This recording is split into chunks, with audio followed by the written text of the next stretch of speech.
비행기를 조종해 본 적이 없는 승객이 여객기를 착륙시킬 수 있을까요? 정답은 비행기의 상태와 승객의 플레인 센스에 따라 다르다입니다. 비행에 대한 기본적인 상식이 있고 다양한 컴퓨터 프로그램을 다룰 수 있는 사람은 기장의 조언을 받아 비행기를 자동으로 착륙시킬 수 있습니다. 그러나 실제 비행 경험이 없는 사람이 제트 여객기를 수동으로 착륙시키는 것은 불가능합니다. 2011년 독일의 한 공영방송에서는 비행을 전혀 해본 적이 없는 승객이 보잉 737 여객기를 착륙시킬 수 있는지 풀 시뮬레이터에서 테스트해 보았습니다. 비행 중 조종사가 모두 의식을 잃은 상황을 가정했는데요. 승객 역할을 맡은 50대의 피실험자는 라디오로 기장의 조언을 받아 B737기를 무사히 활주로에 착륙시켰습니다. 실제 상황에서는 이렇게 승객이 대형 여객기를 착륙시켜야 하는 경우는 발생하지 않습니다. 여객기는 법적으로 최소 2명의 조종사가 탑승해야 하고 비행시간에 따라 3명 또는 4명의 조종사가 교대로 비행을 합니다. 테러가 아닌 한 이들이 모두 동시에 의식을 잃을 가능성은 없습니다.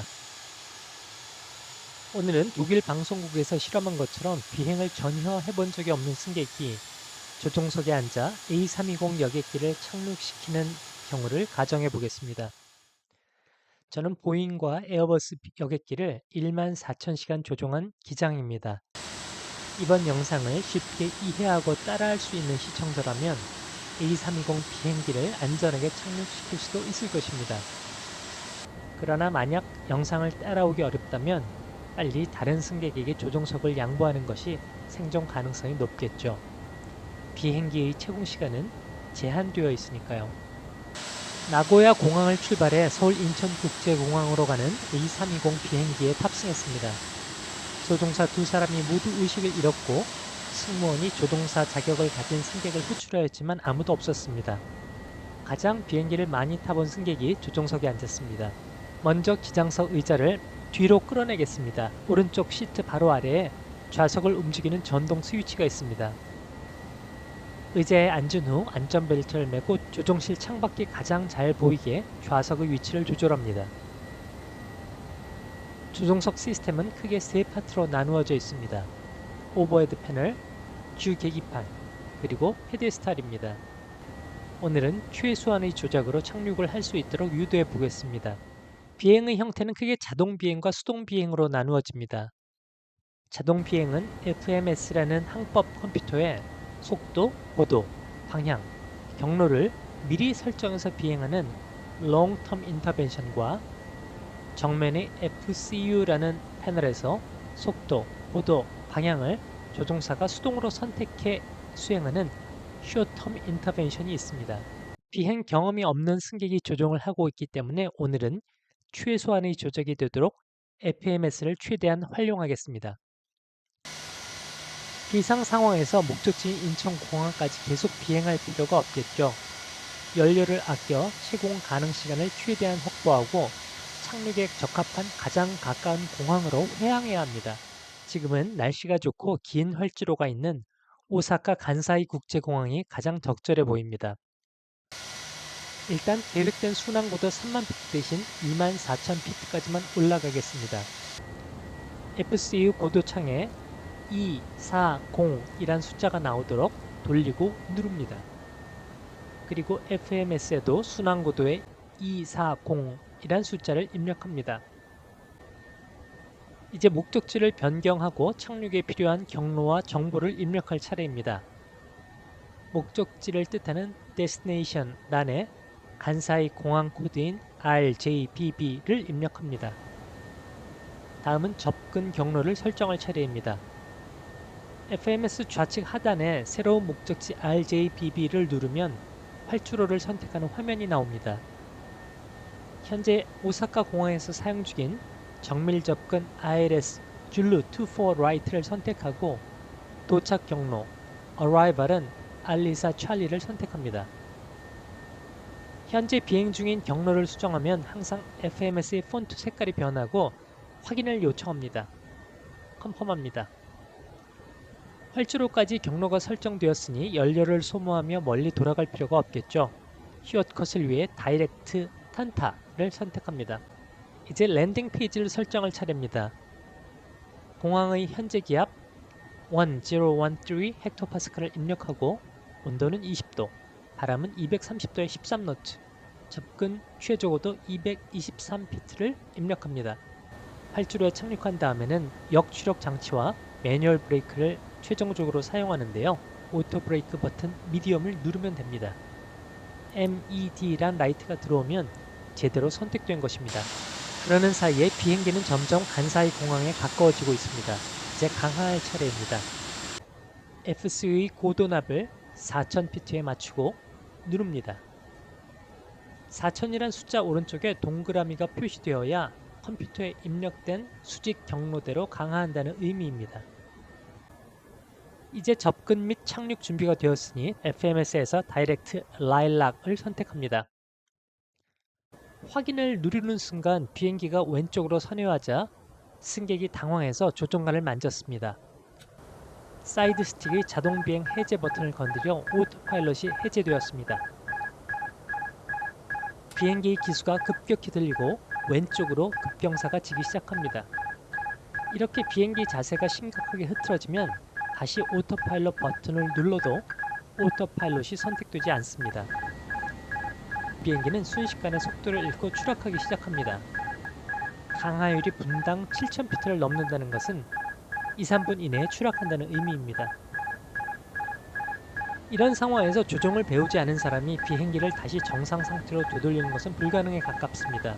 만약 저고도에서 이런 실수를 하면 비행기를 정상 상태로 되돌릴 시간이 없습니다. 그대로 크래시합니다. 비행기 자세를 복구하는 동안 간사이 공항으로 가는 경로가 흐트러졌습니다. 다시 FMS를 입력할 시간이 없습니다. 이제 레이더 벡터를 시작하겠습니다. FC의 헤딩 납을 250도에 맞춥니다. 비행기가 오른쪽으로 선회하는지 확인합니다. 적당한 위치에서 다시 최종 접근 경로로 유도할 예정입니다. 이제 FMS에서 다이렉트 라일락을 선택합니다. 비행기가 잘 선회하는지 확인합니다. 이렇게 자동 비행 장치를 조작한 후에는 반드시 비행기의 반응을 확인해야 합니다. 프로 조종사들은 오토 파일럿을 조작한 후 반드시 비행기의 반응을 콜아웃합니다. 자동 비행 장치가 정상적으로 작동하는지 보려면 자세계에 AP1이라고 시연되어 있는지 확인하면 됩니다. 오토파일럿 1이 제대로 작동하고 있다는 의미입니다. 이제 접근이 시작되는 지점, 마야로 다이렉트를 입력합니다. 마야부터 본격적인 착륙이 시작됩니다. 오사카만 오른쪽으로 드디어 간사이 공항이 보입니다. 간사이 공항은 오사카시에 소음 공해를 끼치지 않기 위해서 해안을 매립해서 만든 공항입니다. 마치 바다 위에 떠있는 섬처럼 보이죠? 오사카만을 따라 이어진 JR 고베선과 아카시 대교의 불빛들이 보이기 시작합니다. 비행기가 접근 단계로 진입했습니다. 컴퓨터가 스스로 속도를 줄이고 최종 접근 경로로 선회를 시작합니다. 이제 컴퓨터가 해줄 수 없는 조작들을 사람이 수행해야 합니다. Flaps 1, Flaps 2. 정밀 접근 시스템에 올라타기 위해 어프로치 모드를 선택합니다. 비행기가 최종 접근 경로로 진입합니다. 랜딩 기어를 내립니다. 랜딩 기어 레버는 살짝 앞으로 당겼다 내려야 랜딩 기어가 내려옵니다. Flaps 3, Flaps 4. 날이 어느새 완전히 어두워졌습니다. 눈앞에 활주로 등화가 보이기 시작합니다. 이제 랜딩 준비에 빠진 것이 없는지 최종 확인합니다. 스피드 브레이크가 준비되지 않았네요. 착륙 후 자동 감속을 위해서 스피드 브레이크를 아밍 위치에 올려놓습니다. 강하각, 수평 경로, 속도 모든 것이 정상입니다. 이제 착륙할 때까지 모니터링만 하면 됩니다. 활주로가 눈앞에 닥치면 훈련받지 않은 사람은 본능적으로 조종관을 당기는 경우가 있습니다. 자동 착륙 중 조종관을 당기지 않도록 주의해야 합니다. 공항에서 비상구조팀이 착륙을 기다립니다. 멀리 접근하는 비행기의 불빛이 보입니다. 500피트입니다. 조심스럽게 오른손을 파워 레버에 올려만 둡니다. 이제 자동 경보 장치에서 리타드라는 조언이 나오면 파워 레벨을 천천히 줄여야 합니다. 100 above. 300.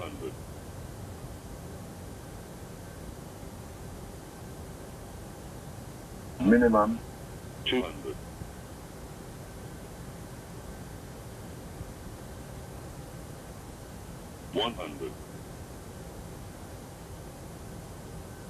50, 40, 30, 20, 10. Retard. 지금입니다. 파워를 끝까지 줄입니다. 터치다운 했습니다. 아직 집중을 풀면 안 됩니다. 이제 오토 브레이크가 비행기를 정지시킬 것입니다. 그대로 기다리면 덜컥 하면서 비행기가 정지할 것입니다.